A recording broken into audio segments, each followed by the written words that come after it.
کہف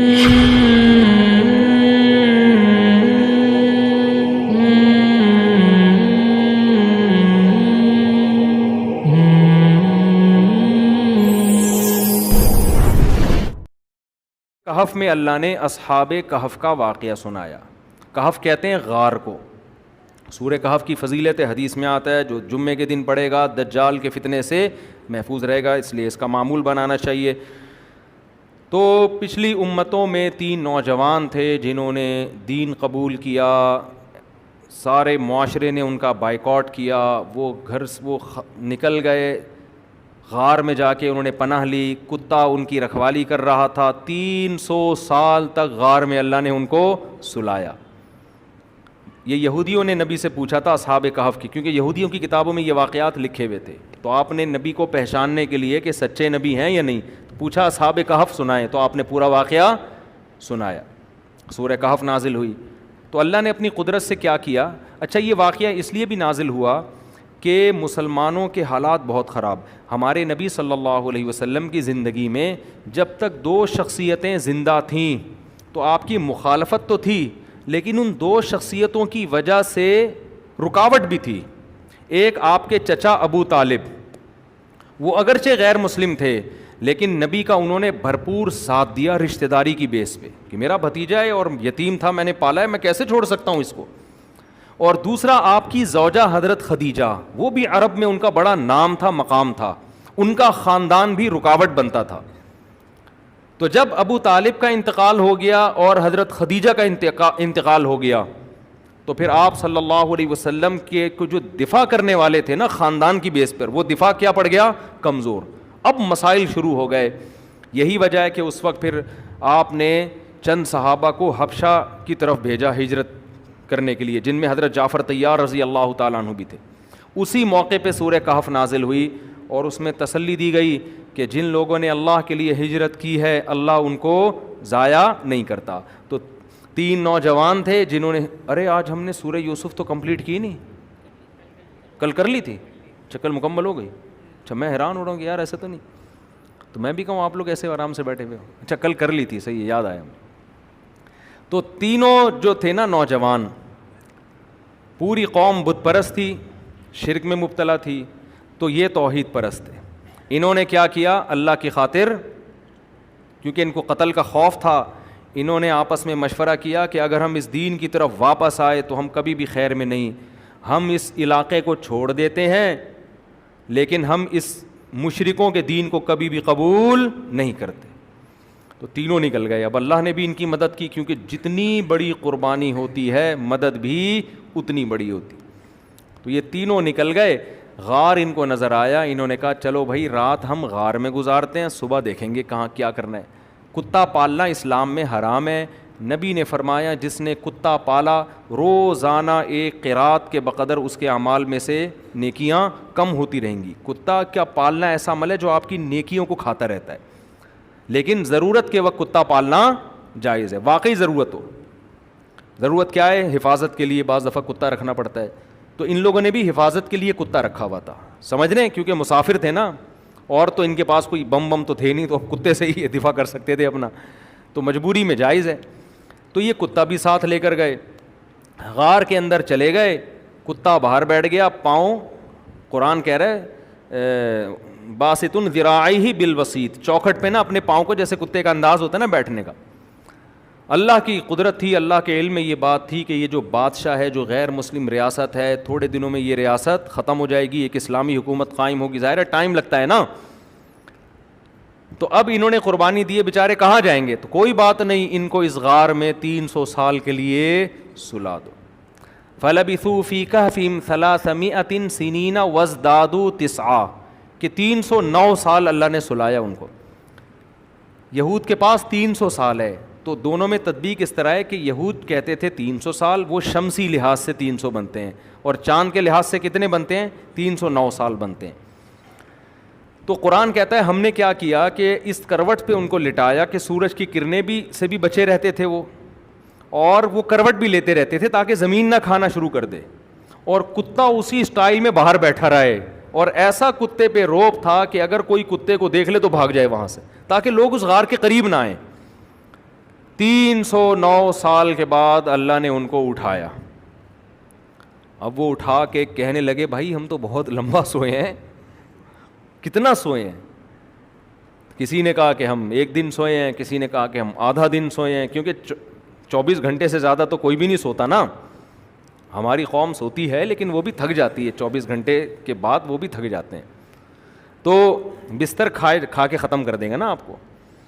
تو پھر کہنے لگے اللہ ہی جانتا ہے کتنے سال سوئے ہیں, اب اس بحث میں رکھا کیا ہے. وہ کافی ڈیبیٹ ہوئی نا یار کتنا ٹائم سوئے ہیں, لیکن بھوک کی وجہ سے پیٹ کمر پہ چپک گیا تھا. تو اب انہوں نے کہا یار یہ سکہ رائج الوقت جو ہے لے کر جاؤ اور چھپ کے جا کے کوئی ازکا طعامن حلال رزق لے کر آؤ. ازکا طعامن کیوں کہا؟ غیر مسلم ریاست ہے. اس سے پتہ چلتا ہے کہ غیر مسلم کنٹری میں جب آپ کھانا کھائیں گے تو آپ پر یہ تحقیق لازم ہے کہ حلال کھانا ہو, کتے بلی کا گوشت اٹھا کے نہ لے آئیں آپ, اور ذبح بھی حلال طریقے سے ہوا ہوا. اب وہ جناب جب بندہ آیا ہے نا تو وہ تو سارا آوے کا آوا ہی بگڑا ہوا ہے, وہ چھپتا پھر رہا ہے کہ کوئی پکڑ نہ لے, لیکن بندہ ہی نہیں ہے وہ.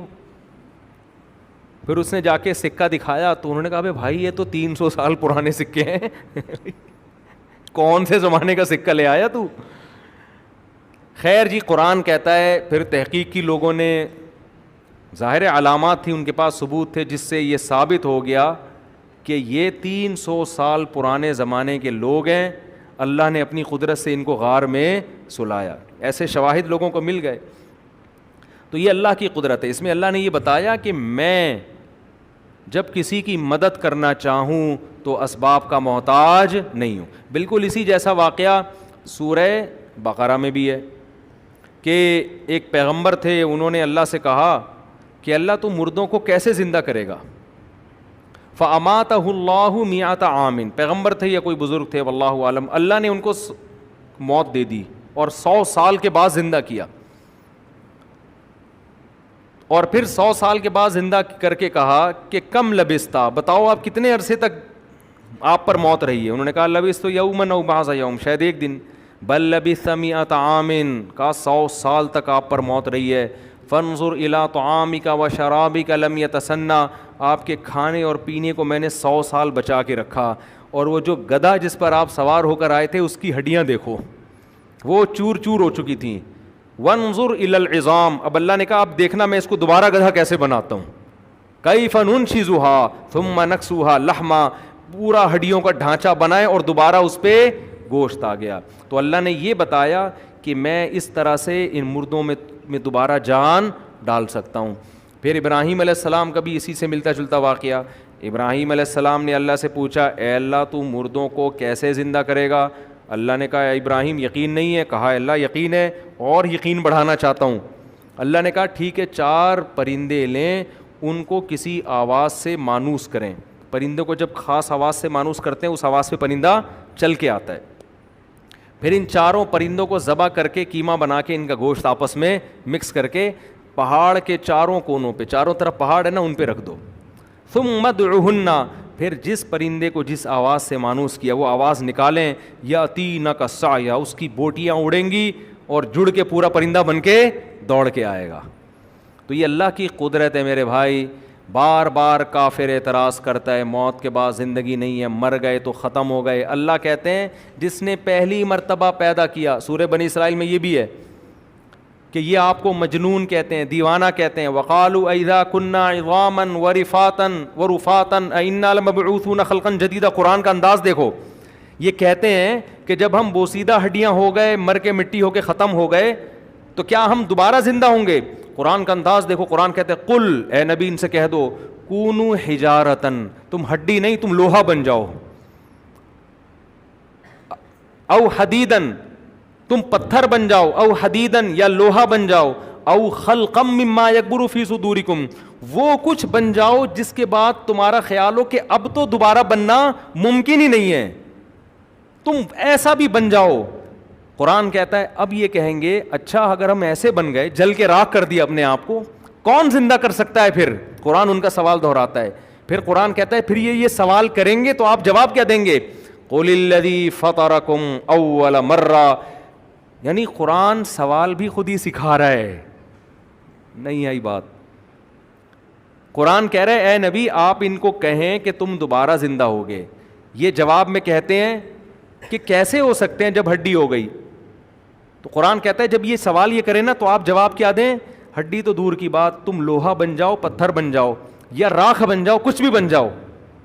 قرآن کہتا ہے جب آپ یہ کہیں گے تو یہ فوراً کہیں گے میں یعیدنا, بھائی راکھ بن گئے تو کون بنائے گا؟ ہندو جلا دیتے ہیں نا, کون بنائے گا؟ اے نبی پھر آپ جواب کیا دیں؟ قل الذی فطرکم اول مرہ, جس نے پہلی مرتبہ بنایا. پہلی مرتبہ پہ کیوں یقین کر لیتے ہو؟ اپنی آنکھوں سے دیکھ لیا نا, منی سے انسان بنا دیا, قطرے سے بنا دیا. جو فرسٹ ٹائم بنا سکتا ہے وہ دوبارہ بھی بنا سکتا ہے. بلکہ قرآن ایک جگہ کہتا ہے وَهُوَ أَهْوَنُ عَلَيْهِ, پہلی دفعہ کسی چیز کو بنانا مشکل ہوتا ہے, دوبارہ بنانا آسان ہوتا ہے. قرآن کہتا ہے اب یہ کہیں گے قُلِ الَّذِي فَطَرَكُمْ أَوَّلَ مَرَّةٍ فَسَيُنْغِضُونَ إِلَيْكَ رُؤُوسَهُمْ وَيَقُولُونَ مَتَىٰ. اب یہ مذاق اڑانے پر آ جائیں گے, کیونکہ اب بڑی دلیل دے دی نا آپ نے, جس نے فرسٹ ٹائم بنایا اس کا ان کے پاس کوئی جواب نہیں ہے. ارے فرسٹ ٹائم کیسے بنا لیا بھائی؟ واقعی جو پہلی دفعہ بنا سکتا ہے دوبارہ بھی. اب قرآن کہتا ہے پھر یہ تمسخر میں کہیں گے متا ہوا, اچھا وہ کب بنائے گا؟ یہ ٹائم بتا دیں نا آپ. نہیں آئی بات. وہ دوبارہ پیدا کس تاریخ کو کرے گا؟ ڈیٹ تو اناؤنس کریں.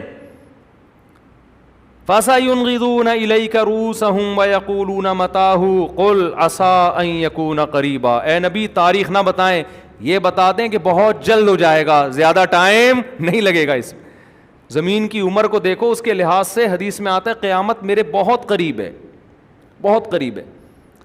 تو یہ بنی اسرائیل کے درس ہیں. اسی طرح سورہ بنی اسرائیل میں ایک اہم آیت یہ بھی ہے کہ یہ لوگ کہتے ہیں کہ او یکون لک جنۃ من نخیل وعنب فتفجر الانہار خلالها تفجیرا, کہ آپ ہماری طرح کے انسان ہو, آپ ہاتھ سے اشارہ کرو کھجور انگور کے باغات پیدا کر دو.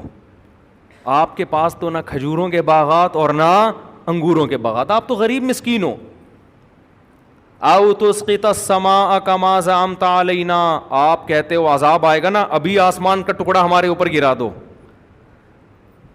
او ترقى فی السماء, یا آپ ہمارے سامنے آسمان پہ جاؤ اور ہم پھر بھی یقین نہیں کریں گے جانے کا, آپ وہاں سے قرآن ہاتھ میں اتار کے ہمارے پاس لے کر آؤ.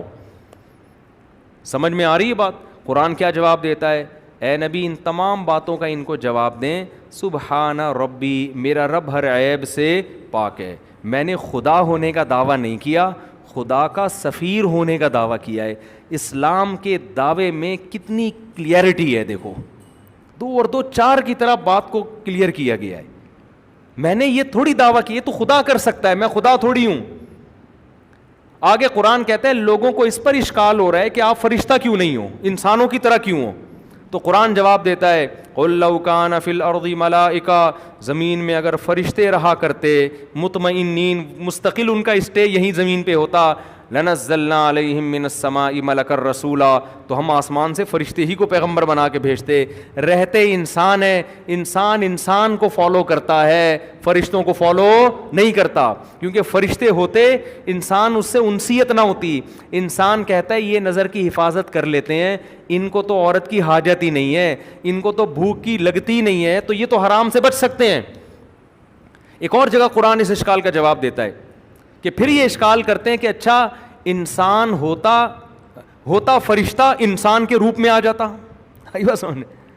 بھوک لگنا شروع ہو جاتی اس کو, اس میں بھی خواہشات ہوتی, وہ خواہشات سے بچتا, تو ہم کہتے جب یہ بچ سکتا ہے تو ہم کیوں نہیں بچ سکتے. تو اللہ کہتے ہیں اگر ہم اس فرشتے کو انسان جیسا بناتے وَلَلَبَسْنَا عَلَيْهِمْ مَا يَلْبِسُونَ, پھر ایک نئی کنفیوژن تمہارے لیے پیدا ہو جاتی. اس انسان کو اپنے لیے, اس فرشتے کو اپنے لیے پہلے یہ ثابت کرنا پڑتا میں انسان نہیں ہوں, میں کیا ہوں, فرشتہ ہوں. پھر تم یہ اعتراض کرتے تو ہماری طرح کھاتا ہے, یہ تو ہماری طرح پیتا ہے, یہ تو ہماری طرح چلتا ہے, یہ کیسے فرشتہ ہو گیا. نہیں آ رہی بات؟ ایک ایک چیز کو بتاؤ, دنیا کی کوئی مذہبی کتاب ہے جو اپنے اوپر اٹھنے والے اعتراضات کا اتنی کلیئر جواب دیتی ہو؟ ایسی کلیریفیکیشن ہے کسی میں؟ کیسے واقعات بتاتا ہے قرآن, کیسے احکام بھی نیچر کو اپیل کرتے ہیں, واقعات بھی نیچر کو اپیل کرتے ہیں, دلائل بھی نیچر کو اپیل کرتے ہیں. اب